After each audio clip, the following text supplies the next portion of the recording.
What is up, everybody? Hello and welcome to another episode of the Happy Hour. It's your boy Monk and your boy Lou, the paragon of virtue, I should say, Lou Betya. UFC 303 International Fight Week. Huge presser earlier. Some other shit going on tonight that was probably funny on all your channels as well. But yeah, I'm super looking forward to exactly. I'm super looking forward to this card. It kind of fell apart, but it is rebuilt. At least as good, and I mean pretty fucking close in my opinion with the main, the co-main, etc. Lou, how are you doing? What's going on? Looking forward to this card, and I think you've got something to say as well for the people. I do. I have many things to say, but first and foremost, looking forward to this card. Way better now than the original format. Undercard's good. I mean, the women fights are super interesting. I know how awful that just sounded, but I feel like this week we actually got like a couple of really interesting fights to bet from the women's side. So yeah, and then also I'm looking forward to an off week. I did not watch water polo yet, Josh. The Olympics haven't. You told me when the Olympics start, you're just going to tell me what to bet. I said I'm in. I said I'm in, dude. I'm in. I love sports. Of course I'm going to watch it. Like, what's up, mushroom guys? All right, so I said we would start the show with an announcement. Some of you know, some of you do not. So this is the plan for Munkelstein and myself going forward. So effectively speaking, this will be the last show that the Monk and I do on this channel. We're not stopping doing content. Like, just stop that right there. We're making a new channel. Name undetermined. We can't do the name Fistcuffsmanship. I would love to. It's just too long of a name. No, we got some other ideas. So here's the why, and then here's what to expect. So the why of what we're doing this is, you know, Monk and I, if you guys are watching the show, it's not because you think I'm a fucking expert. Monk is an expert. I am just some guy with a microphone. But you're watching this at this point in the week. You like to have a good time. You know, we're a different kind of show. You know, we're more on the entertainment side than some of the other people in the space. Different strokes, different folks. But because of that, Monk and I would like to do things that just aren't MMA. I mean, I have weird ideas. The happy hour, all the shows are going to be on the new channel. The happy hour, the prop show is going to be every week now. I'm bringing that back full time. Monk's bringing Bankroller Buffs over to the new channel. He's got an awesome guy. I'll let him say who his guest is for 304 if he wants, or maybe he just holds on to that. But on top of that, we're adding a new show. I have show ideas. Monk has show ideas. We're trying to do stuff that doesn't have like a week-long shelf life, like all this gambling content, man. Like, dude, if you watch this show tonight, great. Then you have like 24 hours to watch it or the show is gone. Like, you won't care anymore. Unless it's just to mock my picks, which, hey, views, right? We'll take them. But, you know, we have ideas for like I have a new show that's going to come out. Working title, the question mark, questions Lou asks and then maybe answers. I don't know. They're all good names. But like a thought process show that we're going to do earlier in the week. I have some comedy ideas. I have a couple that I really can't say on air. I mean, I guess if we're killing the channel, it doesn't really matter. I can just kill it off. But if I want to do beer reviews, because I have ins to that industry, I have an idea for a show called Getting At It, where I'm just going to get hammered on air with like somebody and either people in the MMA space or whatever. Yeah, I'm afraid I'm going to track the way. I'm really worried about that. Just wait till I start doing shows about like body cam videos. Maybe I'll take this guy. More than MMA content now at this point. Exactly. Maybe I'll go watch these videos of Jacob Bird, the legendary Arkansas State Police guy who pits fuckers like bang, like he just knows how to whale people. If I want to do beer reviews, body cam vids, if you guys have been watching this, you know how crazy Monk and I are. We got tons of weird ideas, but we just want to be an entertaining channel that's not just confined to MMA. I also do tons of other sports, man. This isn't even my prime betting sport. Like, I'm a soccer guy. I'm an NFL guy. I'm a college football guy. I do horse racing. I do whatever I would do Danish handball, water polo with Josh. I'm sure maybe we can do it. Like, I'm open for whatever if I think it'll be good. And you guys that have been sticking with us this whole time, like, you have a voice. Tell us what you want. Like, I'm happy. See, dude. I mean, I would like waterboard myself on air. We could do stupid ass like review shit, like anything. It's going to be more. It's whatever we kind of feel like, but still, the MMA staples aren't going anywhere. Mug Shorty content. I mean, that's going to be Yeah. a show with Pepe. Probably, I would have to Yep. get Pepe and Water. Dude, he just showed up, man. What the fuck? I didn't even know he was here. Jussie said Mug Shotty and Pepe appeared. This is amazing. It would probably have to be like Pepe, Water Show, and myself, just like reviewing Mug Shorty shit. By the way, I am here for this. But this is my point. We just don't want to be confined to just being an MMA channel. So we're expanding. Now, you can cast to 2 channels at once through StreamYard. So at least for like a few months, we're still going to be casting to the new one and the old one. But that's the plan, is eventually wean off the engine and go to the new channel. Betflix, we still don't know. We're playing around with some names. Monk knows if I name the channel, it's going to be a very Lou 98 character name that's probably not easy to search. And it's probably going to have Royal Dance Danish butter cookies in the fucking name because. But and it also allows us to get sponsors that are not MMA related as well. Like I've been saying for a while, I want Old Granddad to be the sponsor, Old Granddad Whiskey, because I think I could sell that. You ready, Monk? Old Granddad. Your wife will know.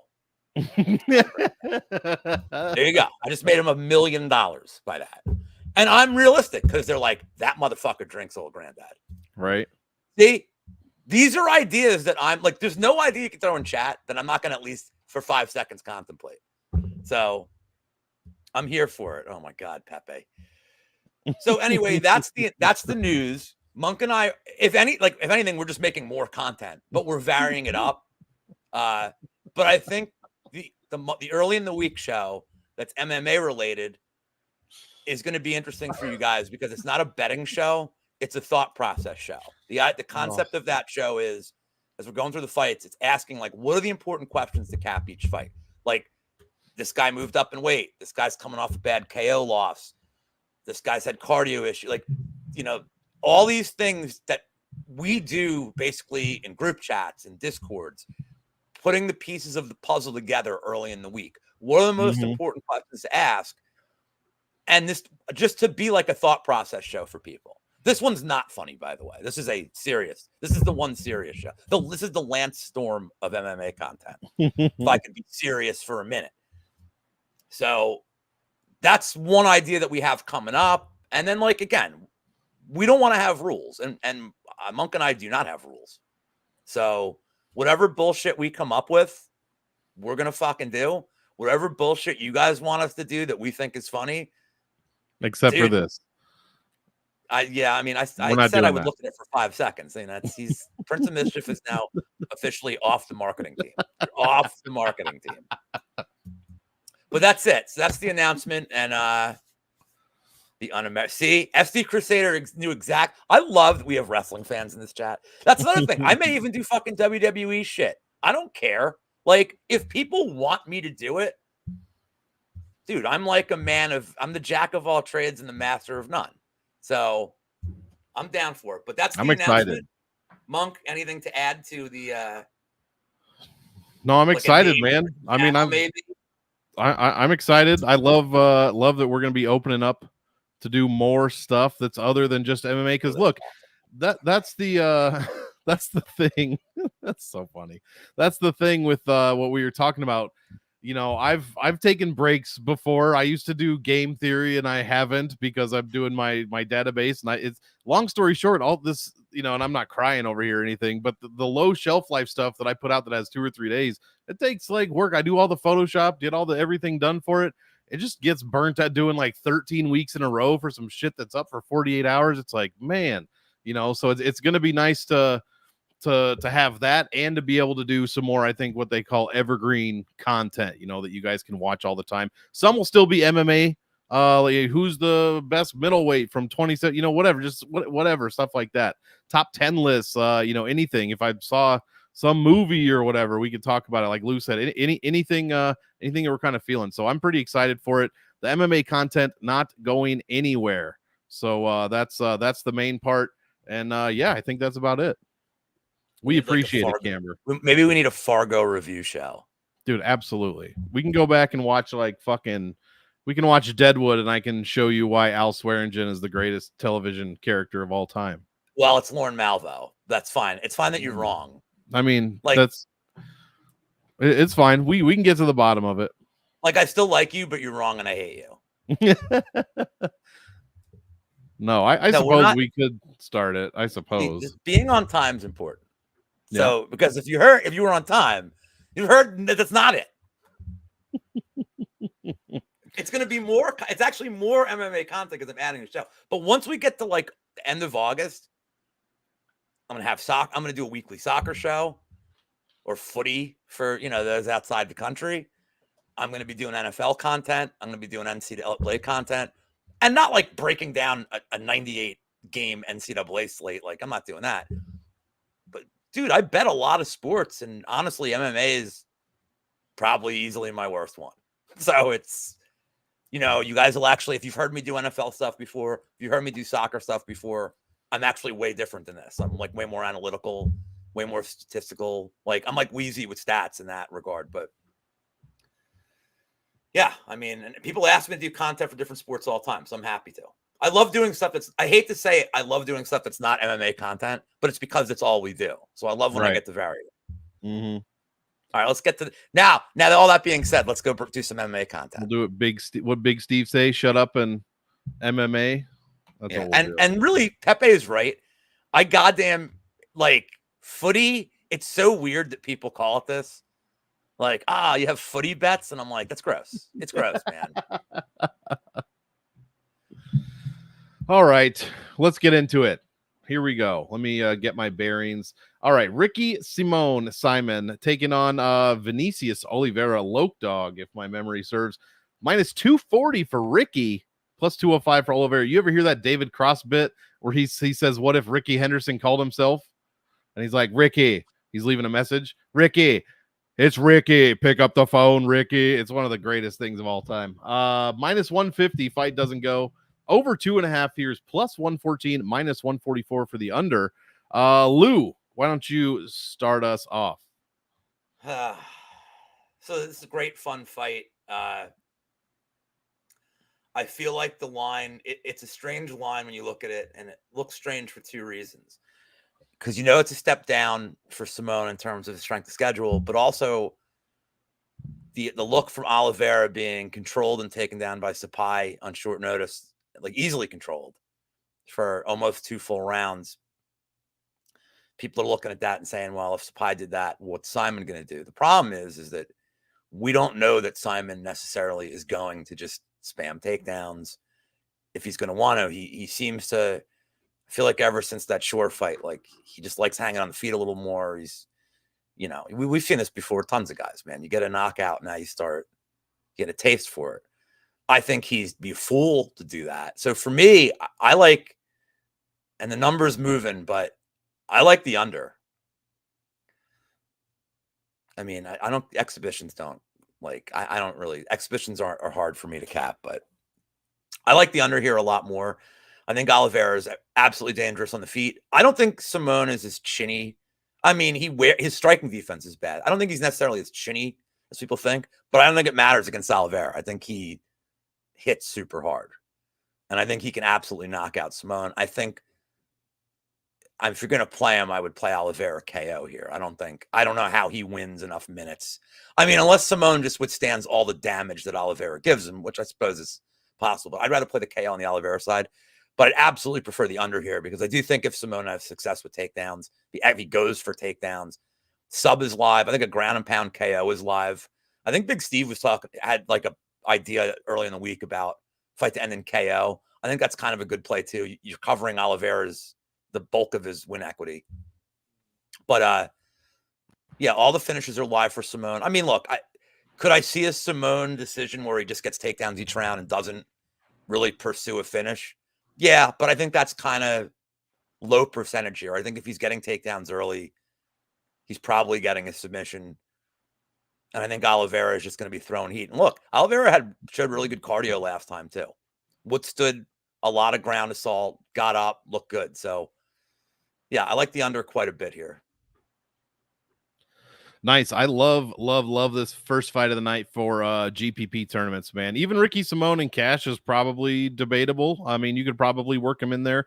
He should win the fight, like Lou said. This is a pretty decent step down from guys like Mario Batista, Song Yadong, Jack Shore. You know what I mean? Strength of schedule, obviously much better than Oliveira, who's only beaten Sopaj so far in the UFC. Did get 3 takedowns landed on him in that almost 15-minute fight before that devastatingly incredible knee. My God. But Ricky Simone, I mean, he has landed only 2 takedowns in several fights in a row, 4 fights, and 6 he landed against Kelleher. He lands on average for his whole UFC career for like 4.6 something, 4.67 takedowns per 15, and a crazy number. So hopefully we see that here, because I really like him for DraftKings, because he's not going to pay off his salary if he is not landing takedowns. I mean, the guy barely lands 3 strikes a minute. I mean, in every single one of his last 5 fights, 3 strikes, 2.8, 2.9, 2.5, and then 3 against Kelleher. So we're not seeing a ton of volume here, and he's got to land takedowns and get some ground control to pay off the salary, which he has done against Jack Shore, against Rafaela Sunsao as well. So those are both finishes. This goes all 15, and he's not landing takedowns. My advice is probably going to be pretty shitty. So play both sides. Play Vinicius as well for that KO finish upside, even the sub upside, I should say, and then Ricky Simone as well. Don't overthink it. I'm going more on the Ricky side. Ricky, pick up the phone, Ricky. It's Ricky. All right. There we go. I'm never going to stop doing that bit, by the way. Ray Seruya, newcomer, taking on Carlos Hernandez, plus 350 for Carlos, minus 450 for Ray. Never fought in the UFC, but he has had 3 road to the UFC fights, dispatching his opponents in round 1, round 2, and a round 3 decision, scoring pretty well in all 3 of them, to be quite honest. He's out here landing like 12 takedowns in 3 fights. 8 of them did come against one guy, just so you know. But yeah, pretty active. Not so many strikes per minute, but 6.1 in his first one, 1.5, and then 3. But he is, landing takedowns other than that, getting some control time, and then finishing the fight. So that's what we're looking for here against Hernandez. But Seruya cannot be trusted just thrown in all your lineups just like at 100%. It is nice, though. He is 9,300. The next more expensive guy is someone we'll talk about later at 9,800. So this dude, Seruya, is going to be extremely high owned, and the 9K range is garbage this week. Like Martin Buday is in it. So there might be a pivot spot off of Seruya. I think he's going to be 50-60% owned, to be honest. And I think Carlos Hernandez is also going to be pretty high owned, because I see a lot of people on him picking him to beat the newcomer. So I don't mind either side. Another great GPP fight, but I'm picking Ray. I think he has a chance to get it done early. But as I think Lou's going to say, if he doesn't, there are some big question marks here for Seruya and how this fight could possibly end. Lou, what do you got here? Yeah. So I think Hernandez is better as a live bet here, to be honest. Of note, legendary Japanese wrestler Shinsuke Nakamura will be in Seruya's corner. He will be in Seruya's corner for this fight. Are you serious? I'm dead serious. I'm not sure why. Other than like Endeavor owns WWE, I'm not sure why. I'm not sure what he's like. Tactical guy in Joaquin Buckley's corner. Maybe he's teaching him like how to spew poison mist. Like I don't know, dude. But I mean, I love me some Nakamura, so that's cool. But it doesn't affect my capping in this. So I like the live bet angle on Hernandez. I like the overs, but the reason I like the live bet goes against what I just said. Seruya's striking is not there. Now, his grappling's good, but I don't think his striking's there. And he's going to probably be spamming takedowns here on Hernandez. So is there a possibility he runs over Hernandez? It is messy in the cage. I'm begging that we get it once, dude. Great shame and dishonor brought to the family. And this might be it. Maybe I found the spot, dude. I don't know. But if he doesn't run over Hernandez in the first, there's just things I don't know if I love Seruya's cardio for 15 minutes. And Hernandez, man, he's scrappy. His cardio is good. He's got UFC experience. I mean, this is a step down for Hernandez from Tyra. And it's a step down from Nascimento. They hate him. I think this is a step down. He's got experience. Seruya could easily cardio dump on his debut. If he doesn't get a finish in the first, we'll see what he looks like. I think he wins the first round at an insanely high clip. You're going to get a crazy price on Hernandez after 1. You're going to get 6 plus 600 easily. And if Seruya has problems getting the takedowns, how does this fight look as the fight goes on? I mean, Climaco nailed him. He looked tired in that fight. Hernandez showed against Bondar, man. Dude's got good cardio, and he was fending off takedowns in that too. Like, Bondar was absolutely shooting. So I think Hernandez is live. I gave out the prop today. Hernandez round 3. It's 32.50 on Fanatics. The KO's bonkers too. Like, this could be the Lima play from last week. Right. Except the difference being that I'm the only psychopath talking about it. But I think Hernandez round 3 is super live. And it's super live, not just I think he has a cardio advantage. A, he could easily be down 2-0 and know he needs a finish. And B, it could be 1-1 and he knows he's going to lose a rigged decision. So he's going to have every incentive to try to go for a finish in the third. So I like it. I like the over 1.5 a lot as a parlay. Minus 170. I mean, look, I wouldn't go crazy with it. Like I said, Seruya running him over in the first is absolutely in play, but I think Hernandez weathers the storm. And if this thing gets out of the first, look out. Like, don't parlay Seruya this week. If you're going to play Seruya, I mean, then decide if you think it's a decision or an early finish. I mean, I'd play it as a prop more than I'd never play him as a parlay piece. Mm-hmm. So I think after 1's good though. I think after 1 you're going to get an insane price. Oh my God! Look at these fucking guys. But fun fact: Arlovski 1 year younger than me. Fuck, dude. I mean, Buday, he's like how old? I mean, he's several years younger than both of us, and he looks right there. He's the king of strong. I'm the king of dong style. Nice one. Here we go.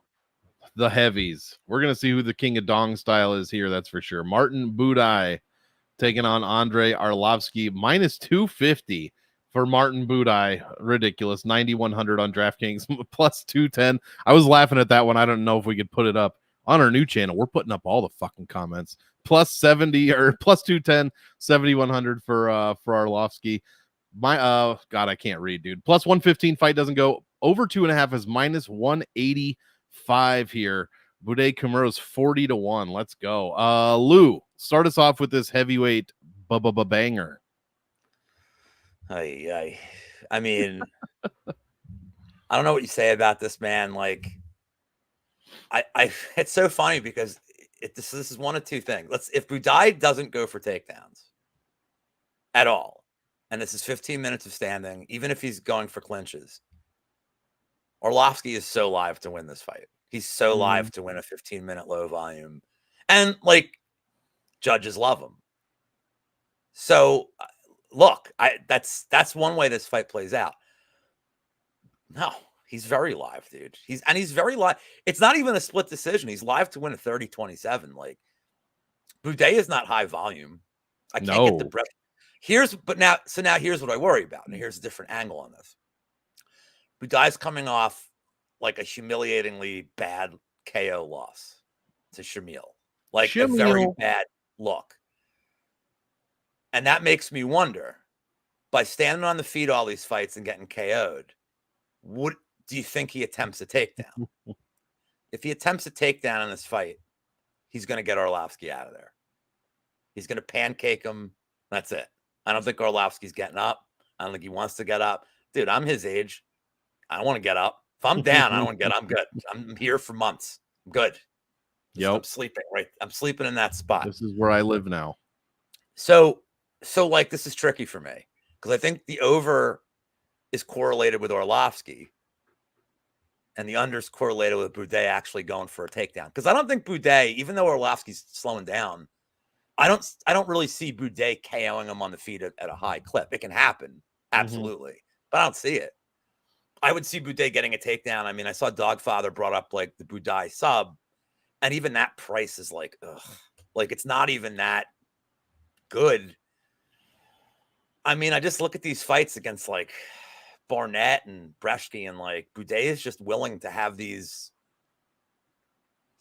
boring fights. And I think that's the best thing for Arlovski here. So 470, that's all right. I saw a little lower than that. 470 is not terrible. I'd almost want to, if you're going to do sub, I almost think sub 1. Because if he doesn't go for a takedown in the first, I don't know if he's going for a takedown in the second or third. I kind of feel like the game plan won't change. Like, you'll know early. But did he attempt one after he was getting just fucking hammered on by Gaziev? Did he even attempt one? No. He just took it and like he could. Well, he couldn't get. Yeah, but he couldn't bend over for a takedown, dude. He was just getting lit up. Yeah, that's true. Yeah, so I'm gonna say Arlovski wins a split decision here. I have no confidence. I will not be betting this fight. I'm just gonna root for Arlovski. But this is just. I'm actually shocked this isn't on the main card because it's Dana White and it's a pay-per-view, and we always need like one heavyweight. This would be fucking criminal if this is on the main card. Oh, he did. Dogfather saying he did try to take him down. It wasn't like a. It had to be sloppy as hell. It wasn't like a real attempt. I mean, it just was like a Jello mold trying to stop hitting the attempt. Yeah, exactly. So, and everybody thinks Arlovski's going to retire. Like Ric Flair once said, "I will never retire." Yeah, I don't think Arlovski's going to retire, dude. Yeah. Like, if he doesn't take damage in this fight, like, who's to say he won't fight again? Exactly. Plus, I mean, this is a zero. I mean, if you can fade a fight on DraftKings, you have to fade Arlovski completely. Yeah. Buday, I guess if you want to have him in like on the instance that he does go for a takedown, I guess like if he does get like a first round submission, he's going to score. But even then, he might not be optimal at this number, right? Dude, he's the third most expensive fighter on this card. him, Seruya, and Talbot, right? Yeah, and then Pyfer is 9K. The 9K range is fucking dog shit this week. I mean, that's the thing. We just don't know. Like, if he goes for a takedown, that's probably a wrap. So what happens if he goes for it? It's super low volume. He lands a takedown where he just falls on Arlovski. He fucking Kimuras him. Whoever said in our chat wins 40-1. So he gets 5 points for the takedown, 90 for the. He might not even score 100 still, which is debatable if he'd be on the optimal lineup at that price. There's only 4 9K guys. I guess it could possibly happen, but you probably need him in like at least something. I'd say 10 to 15, and I don't like it, but I'd say 10 to 15% of GPPs. I mean, as far as like cash, that's a lot of money to be paying for what could be like 60 points, but you're probably going to get a win, which is really the main thing that you need for cash, So, yeah, Buday. Also, I talk a little bit about strength of schedule. These numbers don't mean shit. So 55 is the average strength of schedule for basically every UFC fighter that's ever fought in the UFC. 55. If it's 52, that's pretty low, even though it's only 3 points. Buday's strength of schedule is less than 41. Dog shit. Andre Arlovski, on the contrary, is 57. So it is a dog shit schedule. He's beaten Barnett, Breshke, Collier, Parisian, getting smashed by Gaziev. All the while, I mean, he is relatively low volume, but the numbers don't exactly say that. Like in the Collier fight, 6.5 strikes a minute. Parisian was 10 strikes a minute. I don't know if he was on what's that shit from The Boys? Lou, you watching The Boys? Compound V? I don't know what he did in that fight, but I think it's worn off because he landed 8 total strikes against Shamil Gaziev. I don't trust either one. I know he was getting worked on. He didn't have time. He was fucking Homelander in that fight, Yeah, for real. Just covered in blood, pretty much is what I felt like. We've talked about this too much. Arlovski needs to be faded. 70. That's the thing, though, Lou. He's so cheap. Like, I don't want to say 0, but even 10% is like I'd be a crazy person to recommend that. So somewhere in there. Not a fight I'm looking forward to. One of the lowest exposures I'll have. Frenchie Jourdain. That's actually really funny. Lowest exposures I'll have. I'm not boo.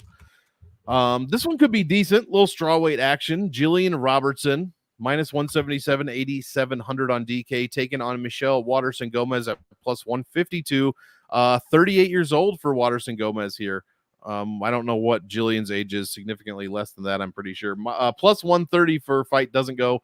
The over 2.5 is minus 185. So I'm sure we're thinking sub or bust here, basically, for this one. Robertson, for DraftKings' sake, actually puts up pretty good scores. I mean, I think her average on per win over her career is like over 102. So she's putting up 105 against Viana, same against Rodriguez, even 95, 96 against Agapova. Michelle Waterson Gomez, everyone knows, 1-6 in her last 7, something like that. Her only win is Angela Hill, and that was a split, so she could be, might not even have that one win. Look, man, Gomez has been Waterson Gomez, I should say, only taken down once in her past 5 fights, and that was against Marina Rodriguez, strangely enough. The primary striker. So I'm thinking Robertson probably wins this one. I think she has a decent DraftKings ceiling, so you do have to play her at 8,700, and I think that's a decent salary too. I think that's a pretty decent salary. Michelle Waterson Gomez, let me tell you what she's scoring in her never wins.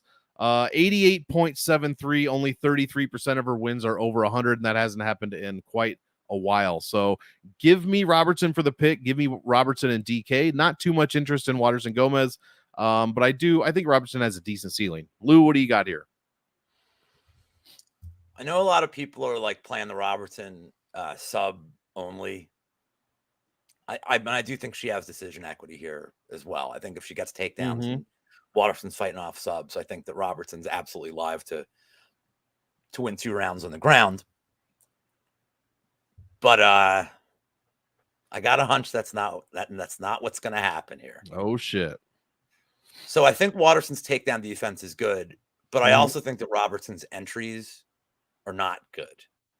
I think, and we've seen her, like, the Ricci fight for me was like, Ricci doesn't have any kind of striking. She's got short arms, and Robertson just really struggles to close distance. She's telegraphing these takedown attempts. Her ground game is great. Her top game is great. When she gets somebody down, her game is killer.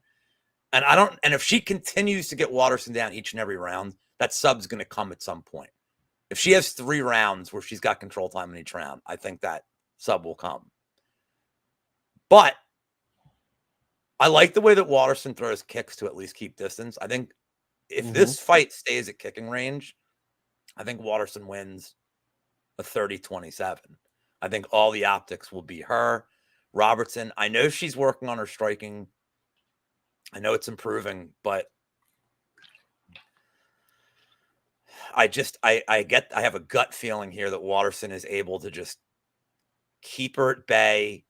And maybe the 3rd round gets really dicey. Maybe Robertson finally gets that takedown, and then it's just weird. Yeah, I think yes, I do think it's crazy. I think if this is on the feet 15 minutes, I think it's Waterson. I do.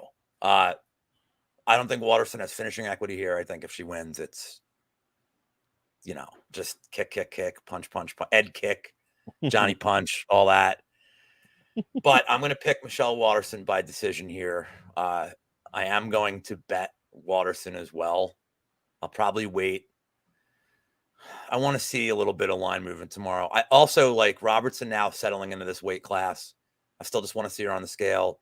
I can't imagine there's any problem if she's a professional. Yeah. Let's just want to make sure. I'm not in a rush to get to it, but I do favor the Waterson side in a ups. I do think the line should be a little closer. And last thing I'll say, it's funny because when I looked at this fight without processing it, I was ready to just hammer the Robertson side. I'm like, dude, she should be a massive favorite at this point. But like, I think Waterson is exactly the kind of fighter that will give Robertson problems getting takedowns. So, yeah. I don't have super confidence. It's just a gut feeling. I don't have a ton of confidence here. I mean, Waterson can't look more than like a small favorite in this fight. And that's the problem. Robertson could look minus 1,000. Yeah. Like there's a world where she just looks that's a absolutely good mauls the shit out of her. And, that's one of my favorite horrible bets of all time. That is a good point. Yes. Well, speaking of minus 1,000 or more here. Well, I put these on Bet Online. I got them from Bet Online probably around 8 p.m. Central. So it could be minus fucking 2,200 by now. Who knows? Payton Talbott quickly becoming one of the highest favorites of all time in the UFC, minus 1,800 Also the highest salaried fighter ever, next to Joe Pyfer. No, or sorry, Bo Nickel. 9,800. What's that? Khabib was never more than this, or like Nunez. They were never Well, more than back this. before 2021, they had like $10,000. They changed the salaries, how they work. Okay, so like the new era of like, yeah. Okay. Yeah, 96 was like the highest we'd seen. Then somebody was 97. Then they made Bo Nickel 98 against Val Woodburn. So this is, I think, the second or maybe third time, I'd have to look, that we've seen the salary. But yeah, against Yanis Ghemmouri, plus 900 at 6,400. Minus 220 fight doesn't go in the over. Under set at 1.5 is minus 185, plus 155. Lou, start us off here with everybody's favorite fighter to hate for some reason here. There's like zero goddamn way. I mean, I feel like DQ equity. I mean, so I was talking. Look, I mean, I know people that got good CLV with this one and got them at minus 400, 500. Like, that's fine. Obviously, like, it's no reason to parlay them. If you're parlaying them, like, you just don't understand things because you're not like adding any value to your parlay here. But talking to Stargarian about this earlier in the week, and the over 1.5 when we talked on Tuesday night was like minus 135 range. And then the next day I looked and the line had blown to as high as like minus 205. I was like, what the fuck, man? Like, and that's the thing is like Talbot, you know, has only ever finished one guy under 1.5 rounds, and that was Cameron Simon. And why was that, Monk? Because Simon blitzed him and was like, let's fucking go, dude. Yeah.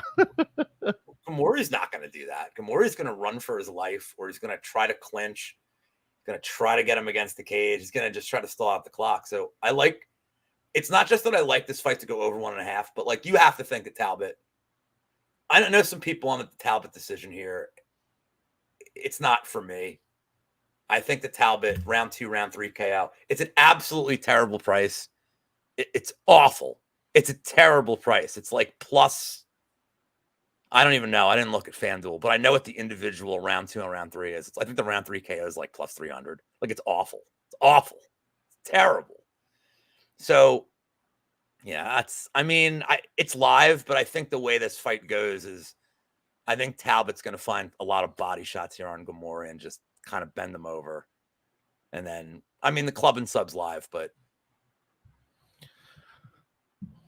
there we go. Like, here you go. Like now this is a good way to, like, round 2 to start is like, again, I don't think Ghemmouri is going to give him the kind of fight where Talbot's going to blast him out of there. And Talbot's not a one-punch KO guy either. Mm-hmm. Which is crazy. Yes, for DK. Yeah. Poses a problem for you. I know our buddy John Kelly is not high on playing him. Now, everybody wants to know. We all had fun in college, dude, but that's in my past. We all did fun things in college.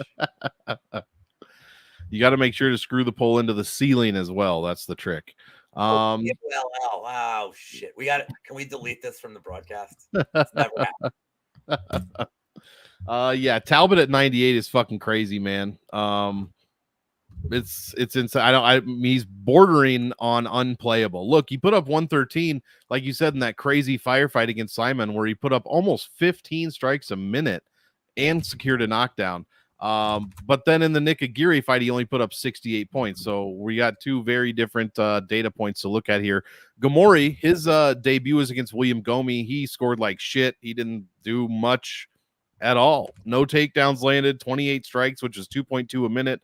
21% control time, so that's probably where most of his points came from, and still didn't get shit. So obviously I'm picking Talbot, but come on, like, I can't play this dude in cash. Like, if you're playing 98 in cash right off the bat, the rest of your lineup's going to be kind of sorry looking, so almost as sorry looking as the 9K range this week, which I am not happy with. So I might be living kind of in the mid-range, but yeah, I'm just not. I don't think Payton Talbot, if he doesn't get that first round finish with a knockdown, I don't think he has a chance of paying off this salary. So I'm going to be pretty low on him. That's what's a round 2 KO here? 70 points for 70 win. Points. He's 10 if he gets for a knockdown. Yeah. He throws a lot of volume. Like there's Even if that. we're at 10 strikes a minute, say we're at 70 strikes, like that's probably not paying off 9,800, especially with He needs 25 other fighters. He would need like I mean, and by the way, this isn't out of the question, but he would need like the Billy Q performance against Mugli, where like he gets a round 3 finish at the end, and in the meantime, he had like 8 takedowns, 300 strikes landed, like 2 knockdowns, like he would need, like, but that's in play, dude. That's certainly in play. But I want you, dude, at 9,800, man, like he needs him one.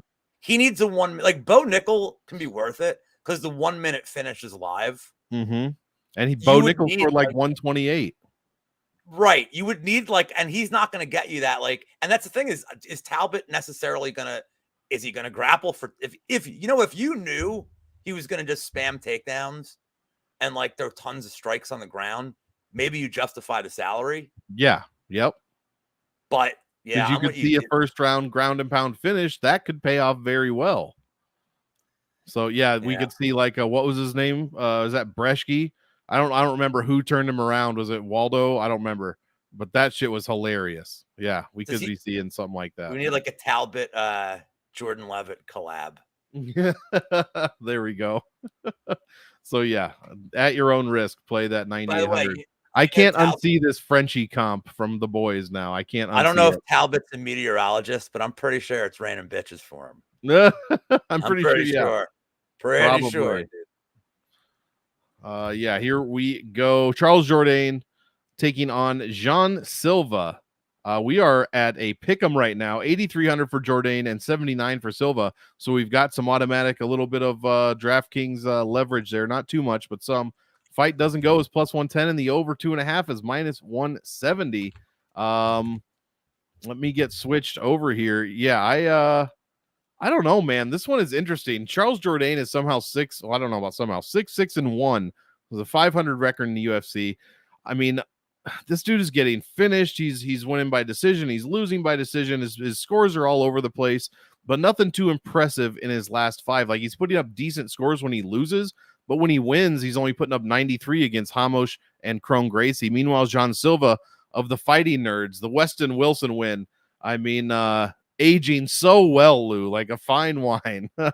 So you got to throw that one out as Weston Wilson. He scored 115 in 4 minutes. Weston Wilson's coming off a dominant win, dude. That's what I'm saying. But people tell me that that's not relevant, so I don't know what to think.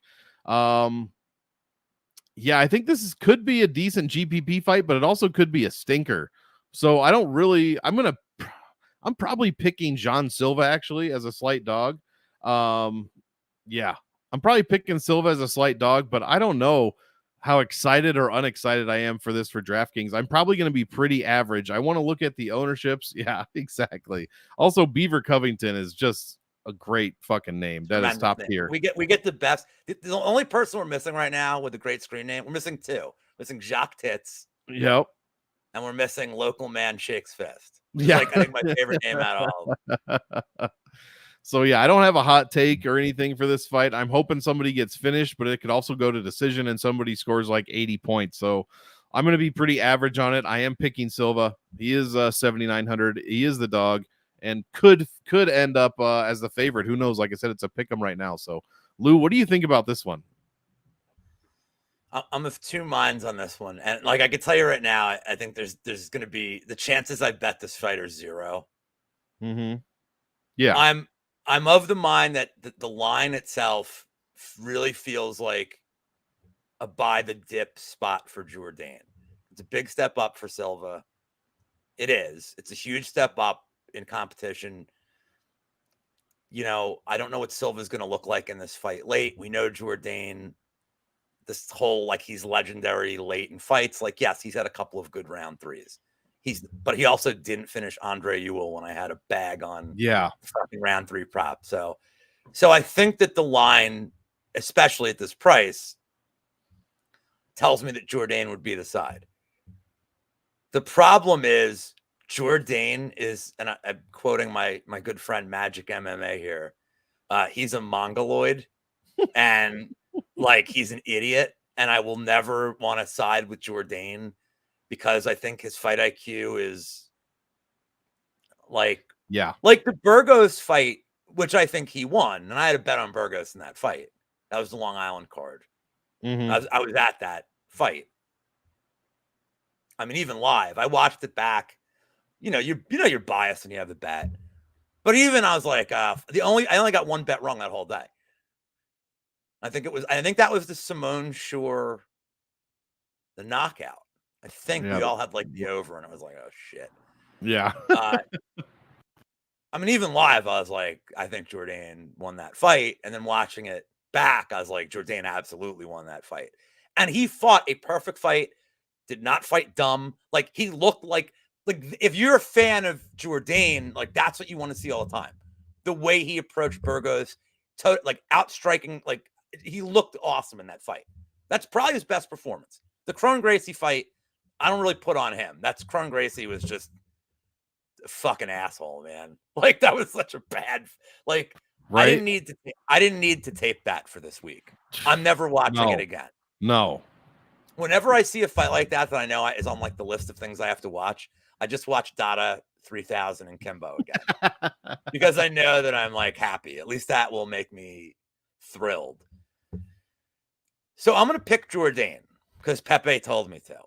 I have no confidence. And I don't even know if this is a live bet spot because I know what the over-under suggests. I think Silva's live for a KO. I think there could be grappling. There's a lot of different outcomes here. So, like, Jourdain could lock a guillotine up in the first round if Silva shoots. He's got great chokes. Like, there's no reason he couldn't. So I'm going to pick Jourdain with no confidence.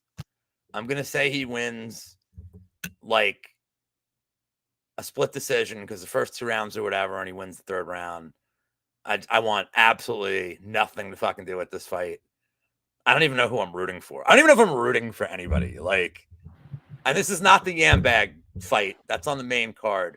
But this was like a runner-up. I can see that.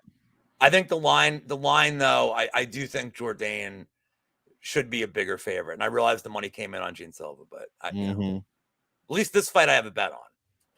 Yeah, this one, hopefully, I'm hoping for some fireworks here. No 4th of July, pun intended. Andre Fili, minus 238, $8,600 on DraftKings, taking on, I'm just looking at his last, he was minus 225 against Brito, and that was the closest he's been to this line 5 fights ago, back in 2022. Cub Swanson plus 203, 7,600, the underdog this week. Minus 150 fight doesn't go, the over 2.5, minus 101. The under is minus 129. Lou, who do you like here in this vet fight? Somehow these guys have been fighting in the featherweight division for fucking decades, it feels like, and they've never fought each other. So one of my bigger bets that I have in is the under. And then I'm going to give you a prop here at 10-1. Nice. I'm going to give you Cub Swanson round 1 KO. No shit. I love that. I mean, I know Tommy will be listening. Friend of the Shout show, out, or as we say at the bar, that Monk is, Tommy's friend Monk. Yeah. So look, well, Tommy knows we had a bet on Guido Canetti at 40 years old, 10-1 odds, round 1 KO against Chris Patino. He got us there. We just had fucking Robbie Lawler get a 1st round KO at the age of 40 against Nico Price. Now, look, I'm saying like this is going to happen because the guy's old. Yes, of course. That's why I'm saying no. Look, man, Fili, he's another guy like Jourdain, where like there's just times the guy looks like so good, and then there's times he like. See, that would be awesome, dude. I mean, it'd be great for my bet.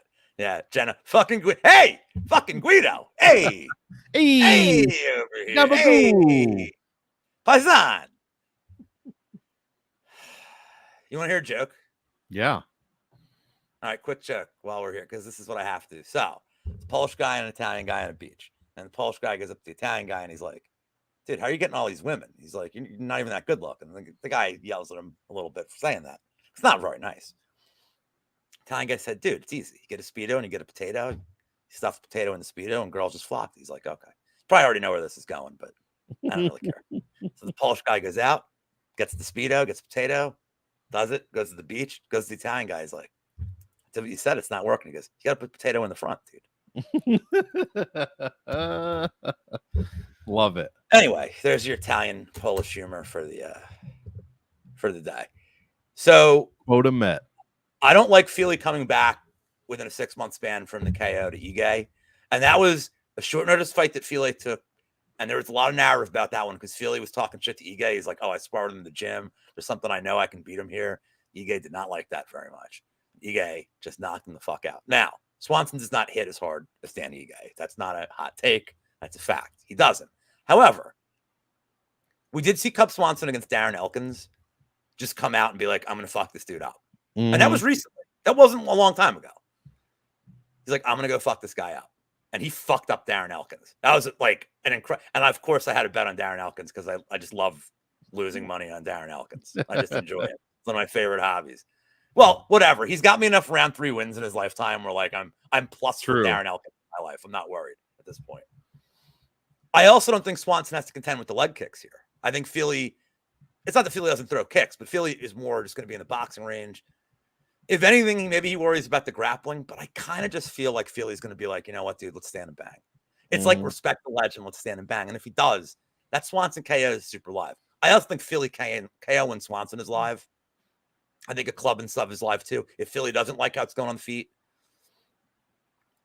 I'm going to go with Cub Swanson to get a round 1 KO, and he will retire.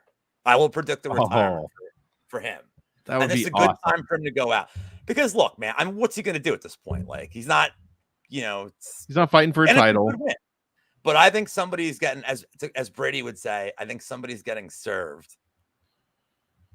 I hope so. And I think the under is like, look, if you can see a way that both guys get finishes, and I can see a Fili sub, I could see a Fili KO, and I could see a Swanson KO. So for me, I had to take that under. Mm-hmm. Oh, I do not have I don't know. Do I even have? Do you have a powdered wig, maybe? Do you have some wooden teeth? Well, so that's another idea that we have. I told to Brady, like, because Brady's like talking about, maybe you guys just do like Cash App. And I said, no, I need Hat App where you tip me hats or pieces of a hat. And then I wear the hat. Well, like I'll construct the hat. Like I'll just put the hat together. Not fucking Legos. You got a sewing machine and shit. I mean, I got somebody. Oh my god! I got somebody who can handle hat is fucking hilarious. I got somebody who can handle the stitching and shit. Oh my god! True, he dude. does. Pepe, don't tempt me, man. I'm gonna do some. Why are you trying to get me thrown off the air before we make a new channel? Well, that's if you're gonna do it. Now's what does she say? Not yet. I mean, maybe like when we know. Maybe when we know, like, am I gonna have to change? Look, I'm telling you guys right now, if I have to like do another Twitter account, I already told you what the account's gonna be, right? It's not gonna be Lou Betya if I have to do another account. It's gonna be Tom Dan. I'm gonna be Tom Dan MMA. It's gonna be my new account, and it's gonna be a very serious, no nonsense fucking account. Yes, sorry, Steve. I actually gave a bet out on this fight though. That's like true. We're the kind of pod that actually gives out bets, Occasionally. We're not the pass or pass podcast. Pass or pass. We're not the pass or pass podcast, dude. So, sup. So we're gonna go. Fucking dying tonight. Swanson round 1 KO. Losing bet. Yeah, right. I'm hoping. I'm hoping that comes true because yeah, I don't have a hot take on this one. I'm also picking Swanson, but because he's a huge dog average dog, medium-sized dog on DraftKings at 7,600. Look, over his past 5, regardless of his age, he's at 4 strikes a minute and almost 100 per win, and that's 3 out of 5 wins. Hakeem Dawood, is that right? Hakeem Dawodu, Darren Elkins, and then Daniel Pineda. I mean, he's losing to guys like Jonathan Martinez and Giga Chikadze in the years 2021 and 22. Dude's like 37, 38 years old, So, Fili, somebody said it in the chat. I don't trust his chin either, like at all. I don't know who we're going to get for Fili. I don't know which one's going to come out. if it's stand and bang Fili, that's what I hope, like Lou said, because I want to play this in GPP. I want to look to get a little bit over. Like I said a couple of times already, I don't like the 9K range. Fili's okay at 8,600. I like the Swanson side more, mostly because of the salary and the upside. All of Swanson's DFS stats are consistently higher than Fili's for the most part. So yeah, give me Swanson, but I like both sides. I want to see a finish here. This one, I'm hoping for a really good fight here. Swanson KO retirement. Oh, I mean, peak UFC 303 vibes right there, as the kids would say. Let's keep it moving. I mean, one of these guys has a much more solid hairline than the other one. Joe Pyfer taking on Marc-Andre Barriault, plus 240, 7,200 this week for a dog, minus 280 for Pyfer at 9K. Fight doesn't go minus 170. The over under set at 2.5 at plus 115, minus 145. I'll start us off here, man. I hate to sound like a broken record. 9K sucks this week. Pyfer, I was on the Hermanson side. I'm not like trying to toot my own horn or anything, but we kind of saw what happened there. Pyfer kind of lost his edge and somewhere in the second round, beginning of the third. Don't get it wrong. Marc-Andre Barriault is not Jack Hermanson, but like I said on the DFS show, he's not exactly disposable either. He's only been finished twice in the UFC. And unless Pyfer, finishes this in like the first round, I don't know how he's really going to pay off that salary too well unless Barriault becomes a human punching bag and he just can't get finished. If that's the case, then Pyfer at 9K might be okay, but he's only scoring 97 against Al Hassan, 96 against Gerald Mearshart. He did put up 105 against one of the worst fighters we've ever seen at middleweight, Alan Amadovsky. So I don't know I'm not convinced Pyfer pays off this salary at all. And if this gets out of the 7-8 minute mark, I'm very concerned at what Pyfer's going to look like. Hopefully he's been training his cardio, I would assume. Very young guy, still a lot of levels to explore in his game as far as growth goes. So I'm picking, man. You know what? Fuck it. I'm picking the dog, Lou. Son of a bitch. I'm picking the dog, Lou. I don't care. I'm picking the dog straight up for DraftKings. 7,200 is a great price. You can really round out an okay cash lineup with that. Throw them in your GPPs. Look, Barriault lost to this channel's favorite person, Chris Curtis, and still scored 49 points in that split decision. So, look, not the worst play in the world. And honestly, I just don't trust Joe Pyfer to pay that salary off. So give me MAB. But honestly, I'll have some Pyfer. I'll be lower than everybody else. What do you got here? Did you hear about Chris Curtis's next fight? No. He doesn't have one because he's injured. Because he's injured. Oh my God. Accept the challenge, Chris. That was great. Fight for all the marbles. Oh. That line's coming in, man. That line's coming in on Lou. Old Uncle Lou, bitches.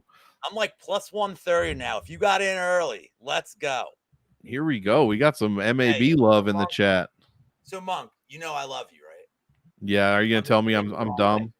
On this fight, you're wrong, and I hate you. Yeah. I hope. It's bound to happen. I think Pyfer's going to fuck him up. First round? I think it's live. I think the loss to Hermanson, probably a good learn. I mean, look, I know there's no like moral losses, but it's good for Pyfer to get that one out. Like that was a good vet lesson. And dude, he looked good. He looked good for 2 rounds. That was a 3-round fight, but it wasn't. Man had balls, she'd be my uncle. Am I right? So look, fun fact, as I said on in your show on yesterday with the boys, the DFS show, when Monk and I first started this show about 2.5 years ago. Happy 2.5 year anniversary, my friend. Yes, happy. The first I love this bet that I gave out. I don't even think I had a ring light. Our screen was like all these stats. I don't think I had a ring light.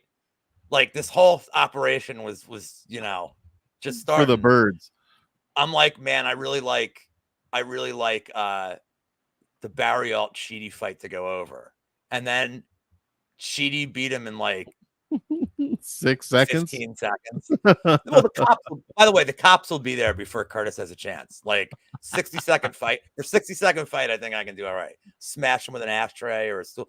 Look, my entire training regimen is the Baz Rutten video. Like, that's it. Ooh. That's my training regimen. Nice. Basu. Like, that's you got to fight him at an Applebee's. Oh, yeah. Oh, my God. That would be. You never want to fight at a Buffalo Wild Wings, though. I've seen too many cop videos where, like, yeah. I mean, there's too much open space. It's not good for there's fighting. There's shit that goes on in a Buffalo Wild Wings. That's all I got to say there. But shout out Little Rock Hood News, my favorite YouTube channel, LRHN. So I think Pyfer fucks him up. Barriault for me. I mean, I know he got Marquez out of there, and Marquez is a fucking bum. Like, but dude, Barriault just gets hit a lot in these first rounds. And like, what's Barriault's best weapon? Get you in the clinch, sap your cardio. Yep. I don't think he's going to lean on you. And I don't think Mm-hmm. he's going to be able to get Pyfer in the clinch here. And if he does, he's probably going to regret it because I think Pyfer could trip him. I mean, look, dude, where does Pyfer train? Like, he's a Philly guy. Yeah. This is a lot of wrestling. This is a lot of clinch work. I don't think so Barriault's path here is what? Wait till, like, Homer Simpson him? Like, wait till Pyfer gets tired? And even then, like, pretty much. I don't think Barriault would finish. So I like Pyfer I like the round 1, round 2 here. It's plus 130. It's not even that great. But honestly, I think he's just going to fuck up Barriault here, man. There we go.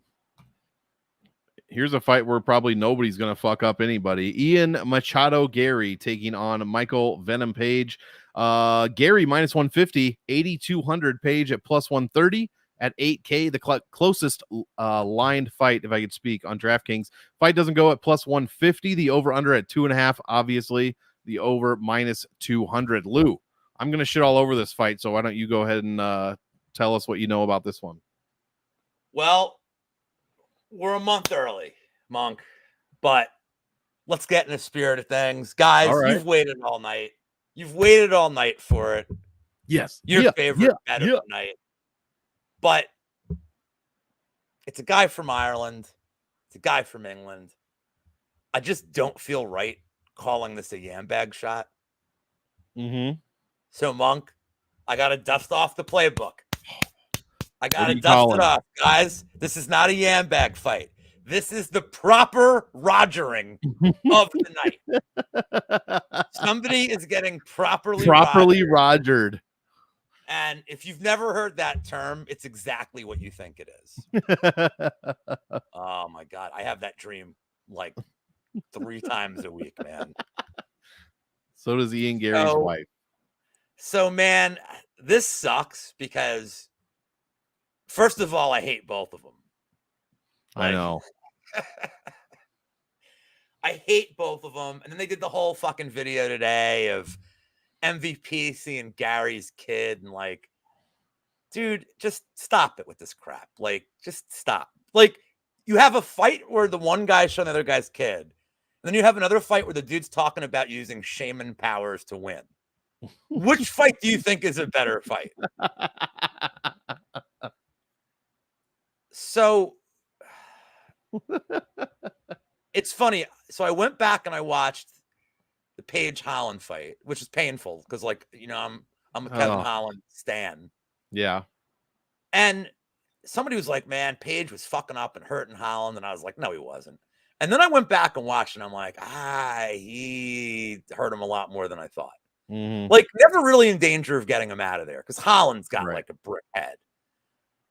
But Page landed everything. And the thing is Page is just a better version of everything that Holland wants to be on the feet. Mm-hmm. Like, so much faster. He's even better at showboating. Like, and people have called Page can crusher.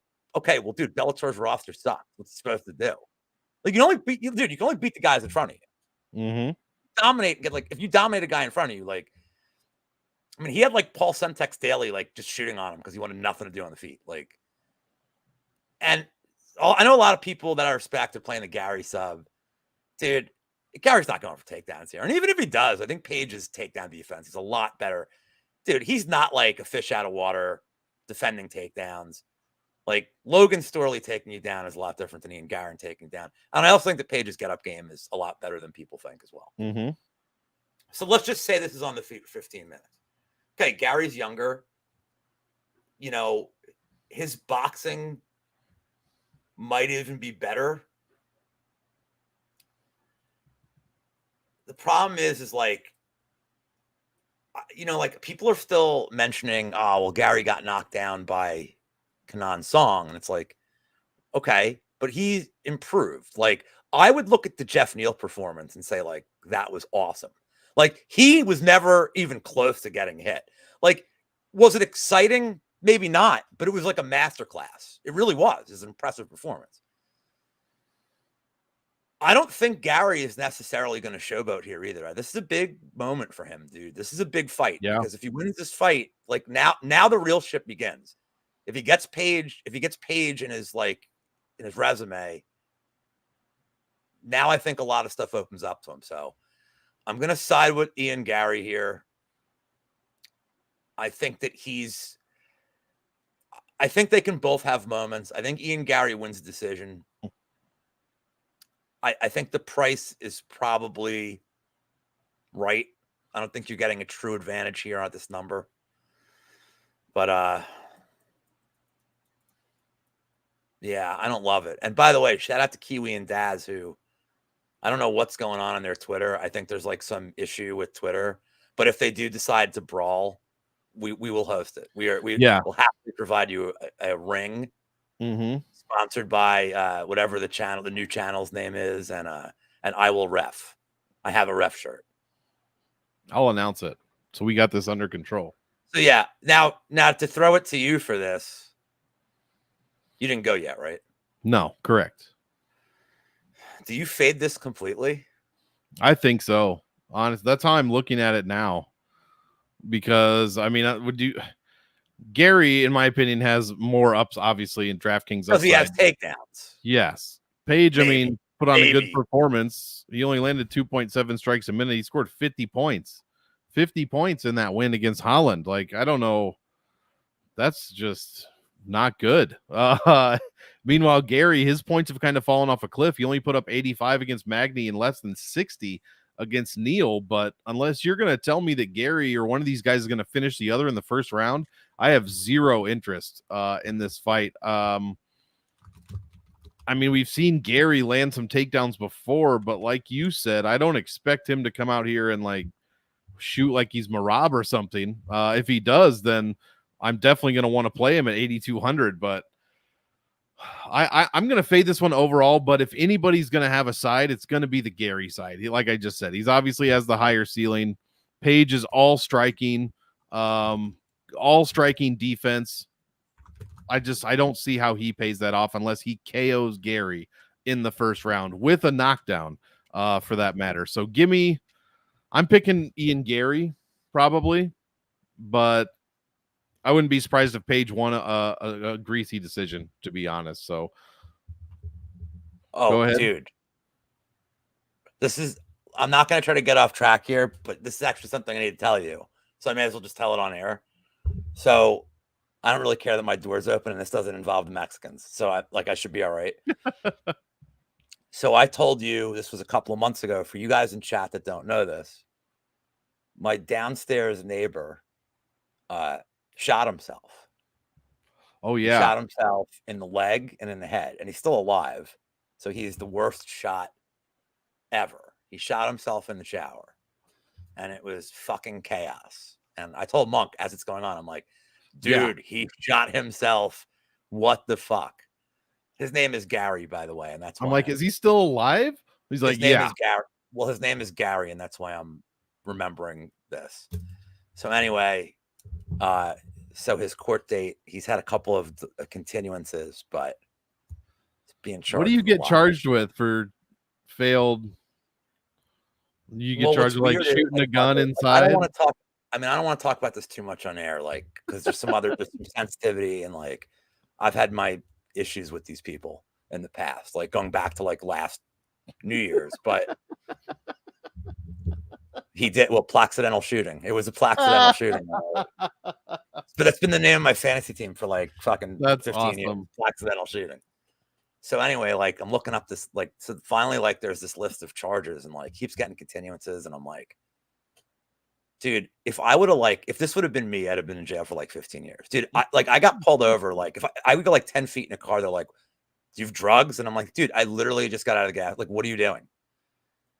Motherfuckers shooting themselves, and like, it's fine. So his court date is the 1st. So Monday.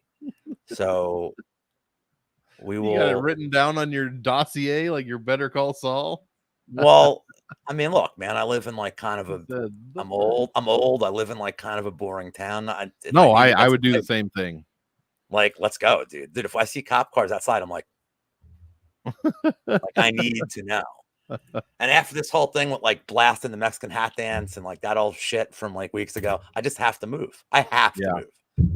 But that's it. That's all I wanted to add to this. Yeah, this is a couple, dude. But I was telling Monk as it's going on, I'm like, dude, and I'm showing him pictures. I'm like snapping pictures. You know, we got both windows covered here. Like, we're like, what's going on? Like, I'm like, dude, this. This is wild. I remember that. It's like, and he's alive. Like, what the hell? All right, here we go. My mom, I'm like, text my mom, like, so this happened, and she goes, and that's the first thing she goes, so he's terrible at shooting himself. And I'm like, I would be. And then she goes, I think you should move. So I think it's time. Probably. And Lou's like, not yet. I have to offend. I'm like, well, can I wait all till the they Latinos in the area? Like, can it wait a few hours so we can like see what the fuck's going? This was like a Friday night too. I'm like, finally, fucking excitement, Mug Shouty. Oh my god. Speaking of painful, that was a good segue. Mayra, Bueno, Silva taking on Macy Chiasson. This is a main event card. You know what I'm saying. Minus 115 for Silva, minus 105 for Chiasson, 8,800 for MBS 74. Fight doesn't go plus 115, over 2.5, minus 175. Lou, I think it is your turn. Thank God. Start us off here. So first and foremost, let's talk from the DFS side about the very obvious disparity between the money line and the salary. Yeah. What is that? I mean, that's the thing is like, and I think this is a playable fight. So I have a bet on this. I have the Bueno Silva 2-3 sub at plus 700 on FanDuel. It's an interesting fight, though, and I'm talking about not just betting, but from DraftKings perspective. Mm-hmm. Silva is like absolutely. Actually, I want to answer this first. I'm going to make a prediction that neither one of them makes weight. Oh, and this fight's at like 140. They're both going to be 142, and it's fine. Like, I don't care at that point. I think they're both going to miss weight. So Silva is like the worst minute winner ever. Like. Yeah. All her wins are like her opponent does something dumb and then immediately is submitted. Yep. Like Egger, immediately submitted. Holm looked good, immediately subbed. The Pennington fight where she gassed, she was sick that week, which I did not know at the time. She's been teasing hard on her OnlyFans, huh? But what does Chiasson do? She likes to clinch.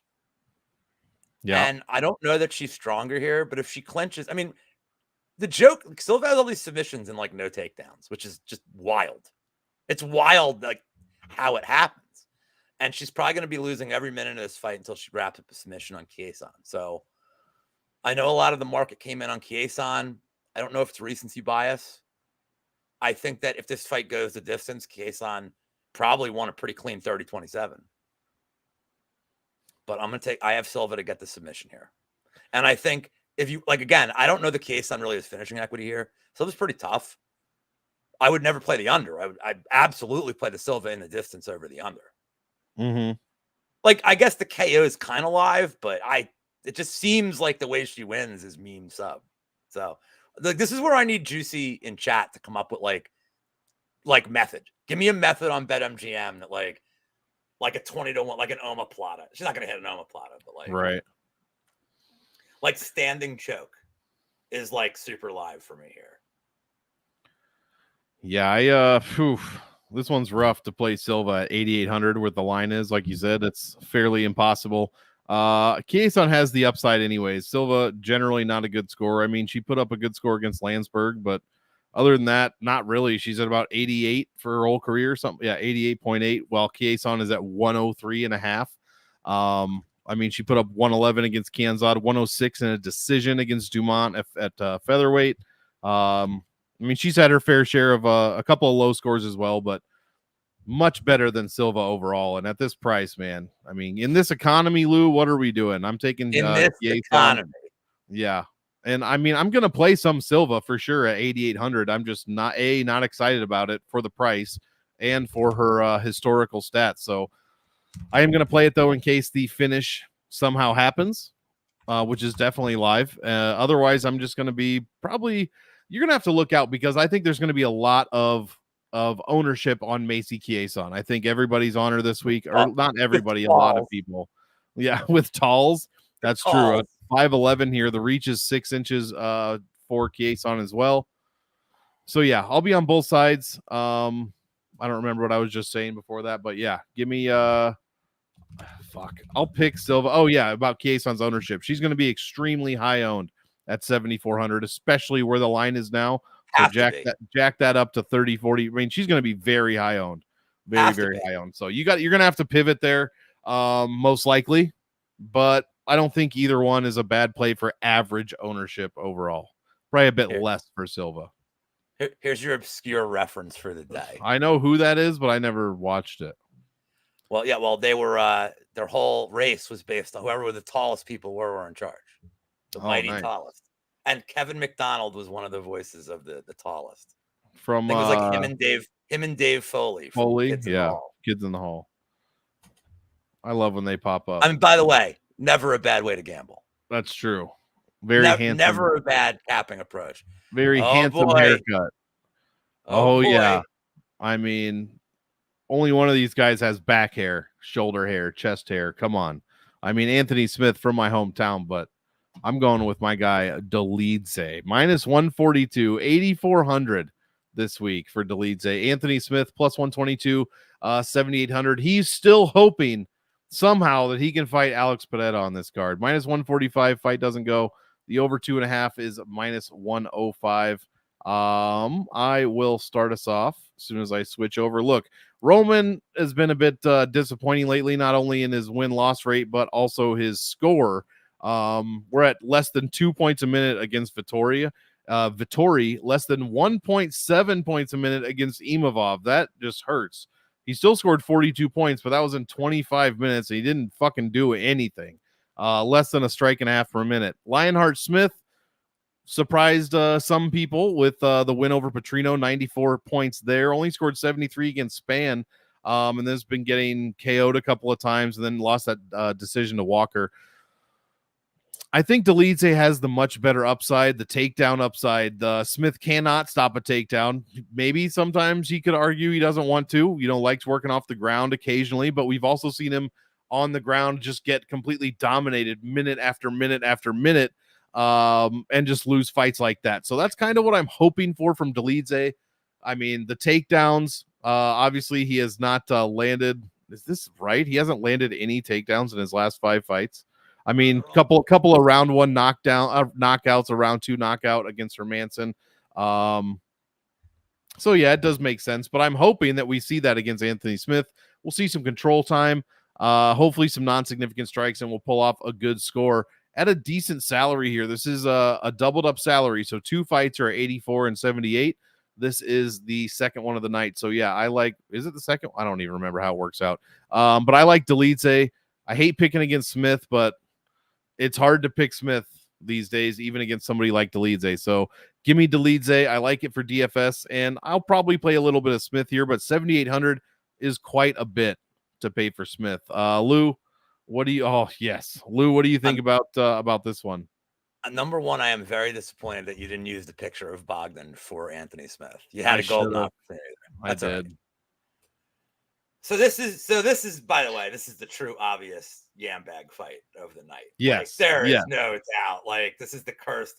Olivas on the prop show today was like, I know I'm taking yours. It's Delidza Smith. I'm like, yeah, it's such a layup. Like, because it doesn't have Southpaw versus Orthodox, but it does have Roman Delidza. Right. And maybe Smith gets a point taken for like threatening Delidza's family, and like, this is Yamabagu all day. Yamabagu. Look, man, I've gone back and forth this fight because, 2 Cents and I had like bets on Anthony Smith. We were like 2 of the few, and we had the bet on the submission, and like, I mean, he barely had that choke locked in, and Petrino like insta tap there. It was really bizarre. But what's Smith good at? Not like dying in weird spots, like not even all the time though. Ban the decision, like I don't like. It's weird, and like, look, I'm somebody who has liked Anthony Smith like his whole career. Like, I am not like a massive Delidza fan, but I also know that I've lost a lot of money fading him, and he gets these meme wins. Delidza. I mean, if it's a meme fight, and for all intents and purposes, this is about as memey as you're gonna get. When this was originally Oldberg and Jamal Hill, I mean, this is as bad as that's right. You got to give me the more meme guy. You got to give me Delidza. Georgia's winning in the Euros right now. They're doing well. Marab about to win the title. Yeah, good things for Georgia, man. I mean, low confidence. I'll take Delidza. I'm telling you right now, there's no chance I can bet this. I actually favor it to go over. Like, if this thing doesn't end in the first round, I think this becomes like just the weirdest fucking fight we've ever seen. Calf slicers. Like, it either ends in round 1 or it goes to like weird decision. I don't think there's like a middle ground here. So I don't know. Who'd you pick? You picked Delidza? Yeah. I know it hurt. I don't know. I'm not happy. It hurt. I honestly like both these guys like a lot, so it sucks. I mean, I don't love Delidza, but this is a good time to bring up how Delidza subtly threatened Brady. In like my favorite moment ever. He fucking, take care, man. He fucking DMs Brady for saying something about Roman Bays or Roman Vlismas. And he literally DMs Brady and says, hey, brother, could you not do that again? I would appreciate it. Like, so I'm not blowing up Brady with this. Like, I think this is I would have cried. I would have fucking. But I don't like. I even asked this, like, when I announced for the fight, I'm like, "Is he going to DM you?" He's like, "I really hope not, man." Like, I hope not. Like, Gordo mentioned something about the weight, because that fight is at light heavyweight, and she said something about her cooking, and Brady's like, "No, don't say anything about." He shut that shit down immediately. And he's fought at 205. Yeah. So, I mean, and he's fought at heavyweight. I don't think the weight's a problem. No, I don't either. Okay, I can't. Let's see if we're different on this one. I'm curious. I am too, actually. Dream, believe, and make it happen. I had John Kelly on Bankroll or Bust. Speaking of Bankroll or Bust, live since this morning, had Couch Warrior returning, John Kelly and Clint, diehard MMA. It's an absolute banger of a show. Be sure to check that out on the MonkMMATics channel. I don't even know why I said that. Diego Lopez. Oh, dream, believe, and make it happen. I asked John if there were any bets. Pepe's in here. You got you throwing down any more bets for the tattoos this week? I'll bet you Pepe's not betting tattoos anymore. No, probably not. Hilarious. By the way, there's worse tattoos to get.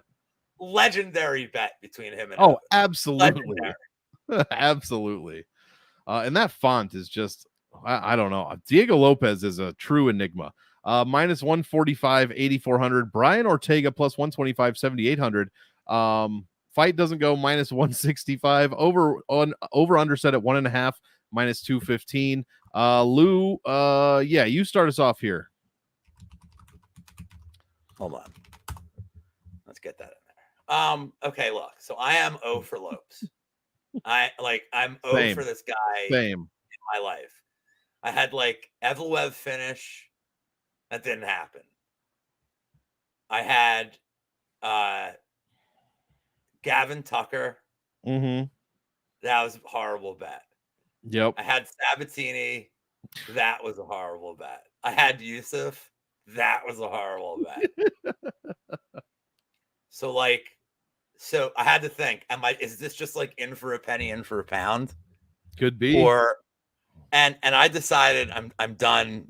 And it's funny because so look, the pick is Lopes round 1, round 2 KO. It's plus 360. Okay. If I lose, I lose. I just don't give a fuck at this point. Like, I just don't care. I'm just done. I'm done getting burned by this guy. I know Ortega's chin is held up historically. I'll get to the Yair fight in a second, but it's only a matter of time. Ortega's taking a lot of damage, and his boxing is getting better, but his striking defense isn't getting better. His striking is improving, but not the defense. I think if this fight gets out of the first round is where it gets interesting, because Lopes is 6-6 and fights to get out of the first. It's not a great record. Ortega's definitely, the best guy he's fought, most experience. Like a lot of the intangibles go to the Ortega side.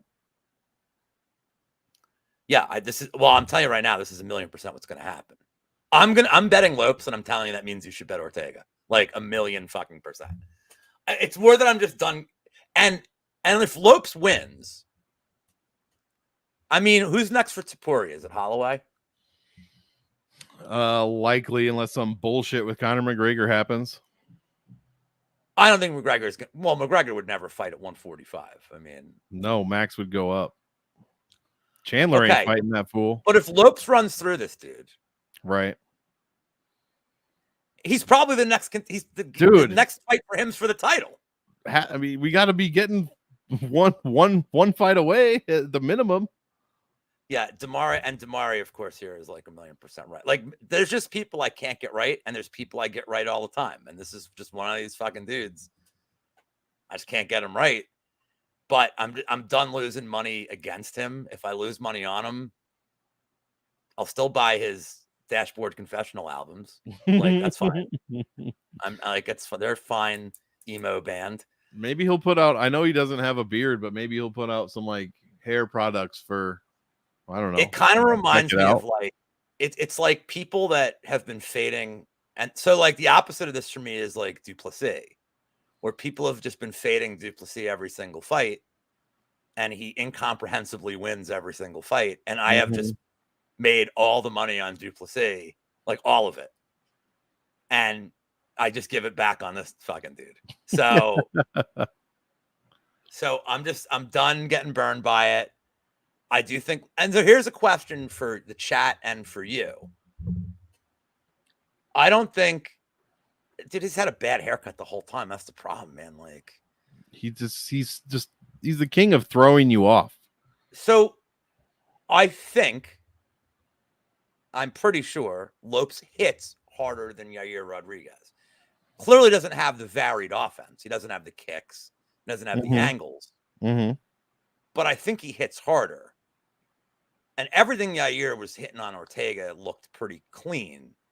And I just feel like Lopes, if he lands a couple of shots as clean as Yair did, I honestly think he could. And I don't know, man. I don't know if Ortega's even in like a great place. I know he's moving up, and he's not moving up for bad reasons. He's smart. He's like, there's no title fight for me at 145. Like, I understand that. I get it. But I don't know what the fuck he thinks he's going to do at 155. Like, except for die. I didn't know he was moving up. This is his last fight at 145. Well, he said what's going to happen. It's either going to be Max or Volk against Topuria, and then like if one guy wins and there's a rematch, and he knows it's years. But Lopes is going to cut that line with a win. Yeah, easily. They're going to be like, nope, this guy. So that's the thing. I'm at some point that chin goes, man, and we'll see. Now, the only thing that would stop me here is this: if Ortega just immediately goes for a takedown, and he really has never done that. Immediately shot, and like he takes a round to warm up. if he immediately shoots, there's a world where Lopes is content to be on his back and just throwing up submissions, which I think would be bad. But I think that's how he likes to fight. So I definitely think that's possible. The last thing I'll say is absolutely 100%. Oh, my God, Finesse. What's up, dude? Long time no see. I absolutely think you have to look at a live bet on Ortega after one. Just playing into how Lopes has looked after the first round, his record after the first round of fights. You're going to get Ortega at 3-1. If it takes a lot of damage, you're going to get more than that. And small poke on the draw. Because I think 10-8 Lopes, super, super live. That's a good point, actually. Second and third round. I think the draw, small. And that's not even like I'm being funny going for like a moonshot here. That's a really good point. If Lopes doesn't get Ortega out in the first, this thing, and Ortega's not completely compromised, this thing's going to get real interesting. Yeah. So the live bet on Ortega, small poke on the draw, but the bet is I'm taking Lopes. I'm done losing money betting against fading this fucking dude. Like, I just can't anymore. Obviously, for you, tremendous fight on DraftKings. Yeah, and that's the only saving grace here, because I'm with you, man. I'm sick of fading this guy and on draft and losing. Like, this dude put up 122 against a first round KO against Sadiq Youssef. I didn't fucking see that. Like, I didn't see that happening. I just didn't. I mentioned the number strength of schedule earlier. 55 is good. Anything above that is very, even like 57, 58 is great. Ortega's at 62. Lopes is at 69.68, almost at 69, almost at 69.69. So it's extremely impressive, especially only having 4 fight. I mean, Evloev, Tucker, Sabatini, and Youssef. I mean, come on. That's a great fucking lineup. I'm with you, man. I was on Ortega earlier in the week. I'm like, look, I'm sick of getting burned by these newer guys. I'm thinking, me thinking that the vet is done, and then they just put the lesson on him.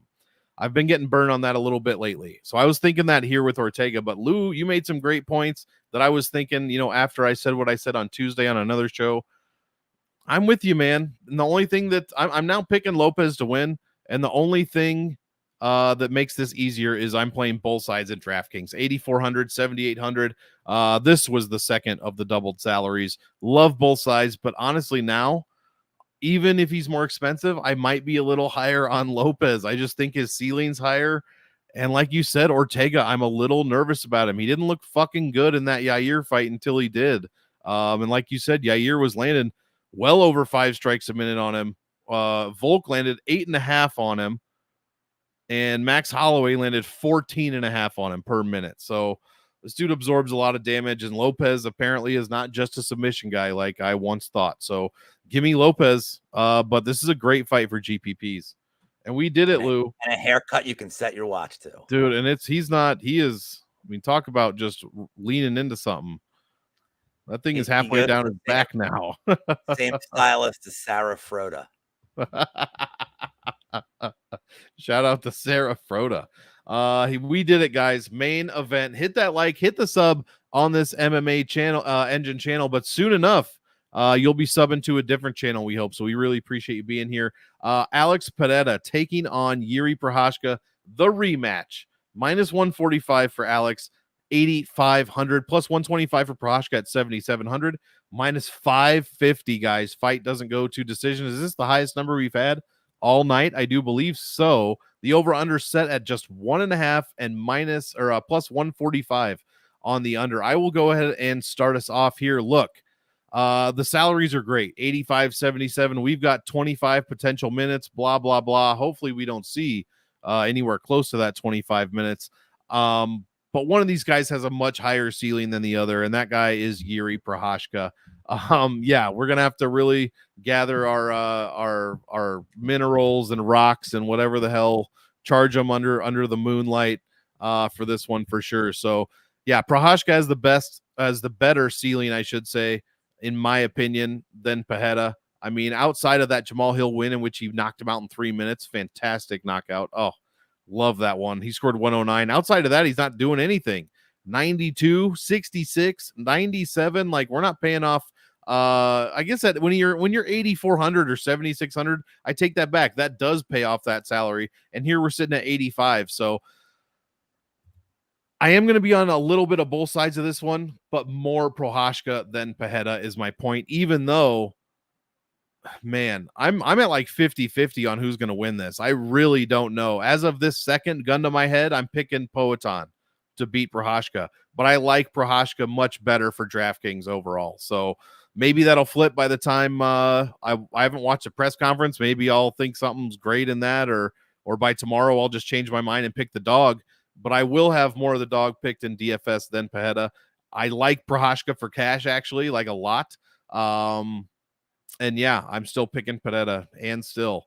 Moyes in the house. Moyes, he hears that I bet a draw and he appears. That's right. You did that with Pepe. You did it with Moyes. Moyes, I know you're Lou's biggest fan. But you got to come on Bankroll or Bust sometime, even if you don't have a I don't know if you have a camera or not, but you gotta come on. Lou, take us home. Finish us off with the main event breakdown here. Okay, so I'll preface it by saying I'm probably the biggest Prochazka fan like ever. Like, this is just my fucking dude. Mm-hmm. And so let me just get that out of the way. I have an interesting concept I'd like to bring up to you about these kind of fights, specifically rematches for titles. Okay? Because what do we hear? We hear, oh, like the rematch never plays out like the first fight. Okay, so why is that here? Because this is what I would posit. Pereira knocks him out, and then it's what's Pereira doing? It's who's my next challenger? Do I go to heavyweight? Like upwards and onwards. Every minute since Prochazka got KO'd, what's he been thinking about? What did I do wrong? How do I beat this guy? The short notice nature of this only favors Prochazka. He's been game planning for this guy. It's all he's been doing has been game planning for this guy. Somebody said, yeah, but Prochazka doesn't watch tape. He doesn't need to. He visualized what happened. What's better than tape? He was in the cage with him. Like, he knows. And he won minutes. Now, from a tactical perspective, the leg kicks will be there for Pereira all day. I get it. Rakic was landing them. And I said on this very channel, Rakic is a bum. He's going to land leg kicks, and it's not going to fucking matter because Jiri's going to knock him out. It's exactly what happened. That's exactly what happened. Much like the aforementioned Duplessis. Sometimes just looking at tape, it just doesn't apply to some fighters. They're just going to find a way. I think Prochazka finds a way here. Give me Prochazka round 2 KO.